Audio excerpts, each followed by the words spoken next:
اعوذ باللہ من الشیطان الرجیم بسم اللہ الرحمن الرحیم وأطیعوا اللہ وأطیعوا الرسول واحذروا فإن تولیتم فاعلموا انما علی رسولنا البلاغ المبین۔ تم اللہ تعالیٰ کی اطاعت کرتے رہو اور رسول کی اطاعت کرتے رہو اور احتیاط رکھو، اگر اعراض کرو گے تو یہ جان رکھو کہ ہمارے رسول کے ذمے صاف صاف پہنچا دینا ہے۔ لیس علی الذین آمنوا وعملوا الصالحات جناح فیما طعموا اذا ما اتقوا وآمنوا وعملوا الصالحات ثم اتقوا وآمنوا ثم اتقوا واحسنوا واللہ یحب المحسنین۔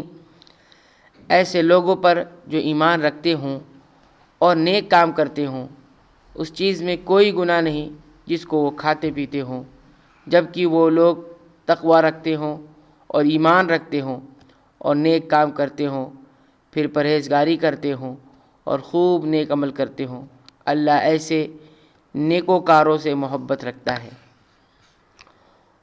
شراب کی حرمت کے بعد بعض صحابہ کے ذہن میں یہ بات آئی کہ ہمارے کئی ساتھی جنگوں میں شہید یا ویسے ہی فوت ہو گئے جبکہ وہ شراب پیتے رہے ہیں، تو اس آیت میں اس شبے کا ازالہ کر دیا گیا کہ ان کا خاتمہ ایمان اور تقوی پر ہی ہوا ہے، کیونکہ شراب اس وقت تک حرام نہیں ہوئی تھی۔ یا ایھا الذین آمنوا لیبلونکم اللہ بشیء من الصید تنالہ ایدیکم ورماحکم لیعلم اللہ من یخافہ بالغیب فمن اعتدی بعد ذلک فلہ عذاب علیم۔ اے ایمان والو، اللہ تعالیٰ قدرے شکار سے تمہارا امتحان کرے گا جن تک تمہارے ہاتھ اور تمہارے نیزے پہنچ سکیں گے، تاکہ اللہ تعالیٰ معلوم کر لے کون شخص اس سے بن دیکھے ڈرتا ہے۔ جو شخص اس کے بعد حد سے نکلے گا اس کے واسطے دردناک عذاب ہے۔ شکار عربوں کی معاش کا ایک اہم حصہ تھا، اس لیے حالت احرام میں اس کی ممانعت کر کے ان کا امتحان لیا گیا۔ خاص طور پر حدیبیہ میں قیام کے دوران کثرت سے شکار صحابہ کے قریب آتے، لیکن انہی ایام میں چار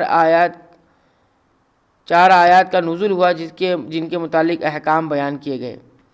قریب کا شکار یا چھوٹے جانور عام طور پر ہاتھ ہی سے پکڑ لیے جاتے تھے، دور کے یا بڑے جانوروں کے لیے تیر اور نیزے استعمال ہوتے تھے، اس لیے صرف ان دونوں کا یہاں ذکر کیا گیا ہے۔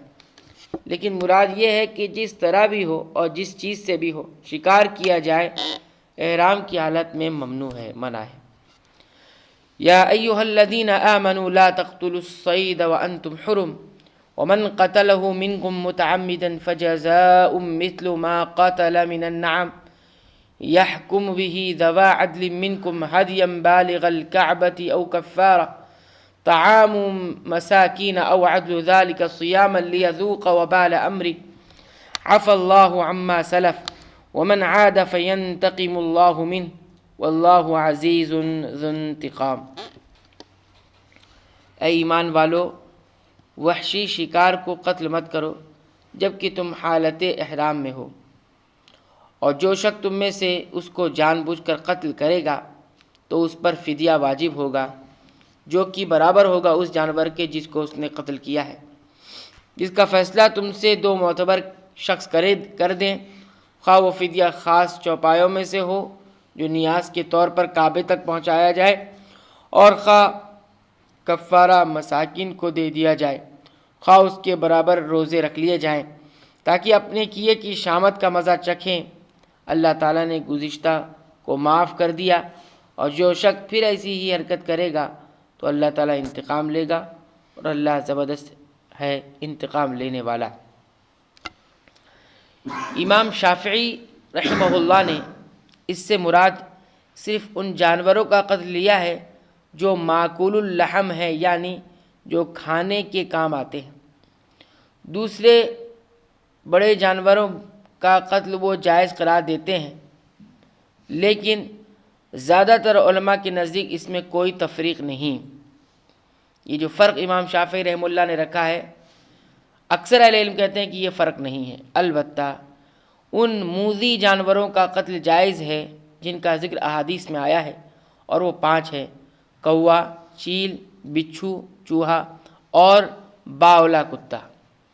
حضرت نافع سے سانپ کے بارے میں سوال کیا گیا تو انہوں نے فرمایا اس کے قتل میں تو کوئی اختلاف ہی نہیں ہے، اور امام احمد، امام مالک رحمہم اللہ اور دیگر علماء نے بھیڑیے، درندے، چیتے اور شیر کو کلب عقور میں یعنی وہی باولے کتے میں شامل کر کے حالت احرام میں ان کے قتل کی بھی اجازت دی ہے۔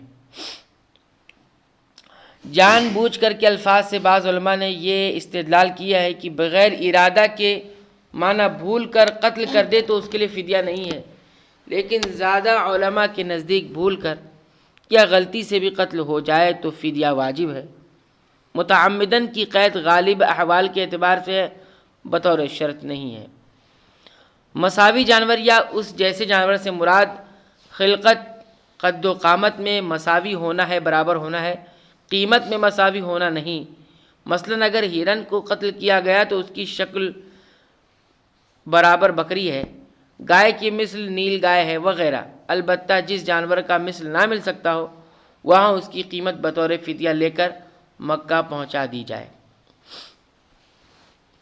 مقتول جانور کی مثل یعنی برابر فلاں جانور ہے، اور اگر وہ غیر مثل ہے یا مثل دستیاب نہیں ہے تو اس کی اتنی قیمت ہے، اس قیمت سے غلہ خرید کر مکہ کے مساکن میں فی مسکین 1 مد کے حساب سے تقسیم کر دیا جائے گا۔ احناف کے نزدیک فی مسکین 2 مد ہے۔ یہ فدیہ جانور یا اس کی قیمت کعبہ پہنچائی جائے گی، اور کعبہ سے مراد حرم ہے، یعنی ان کی تقسیم حرم مکہ کی حدود میں رہنے والے مساکین پر ہوگی۔ اور یا تخیر کے لیے ہے، یعنی کفارہ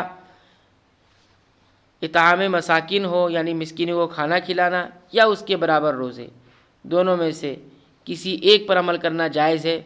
مقتول جانور کے حساب سے طعام میں جس طرح کی کمی بیشی ہوگی روزوں میں بھی کمی بیشی ہوگی۔ مثلاً احرام والے نے ہرن قتل کیا ہے تو اس کی مثل بکری ہے، یہ فدیہ حرم مکہ میں ذبح کیا جائے گا، اور اگر یہ نہ ملے تو ابن عباس کے قول کے مطابق 6 مساکین کو کھانا یا 3 دن کے روزے رکھنے ہوں گے۔ اگر 12 سنگا ہے یا اس جیسا کوئی جانور قتل کیا ہے تو اس کے مثل گائے ہے، اگر یہ دستیاب نہ ہو یا اس کی طاقت نہ ہو تو 30 مساکین کو کھانا یا 30 روزے رکھنے ہوں گے۔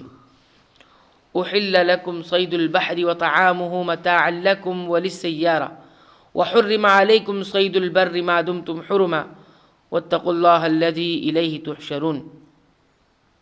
تمہارے لیے دریا کا شکار پکڑنا اور اس کا کھانا حلال کیا گیا ہے، تمہارے فائدے کے واسطے اور مسافروں کے واسطے، اور خشکی کا شکار پکڑنا تمہارے لیے حرام کیا گیا ہے جب تک کہ تم حالت احرام میں رہو اور اللہ تعالیٰ سے ڈرو جس کے پاس جمع کیے جاؤ گے۔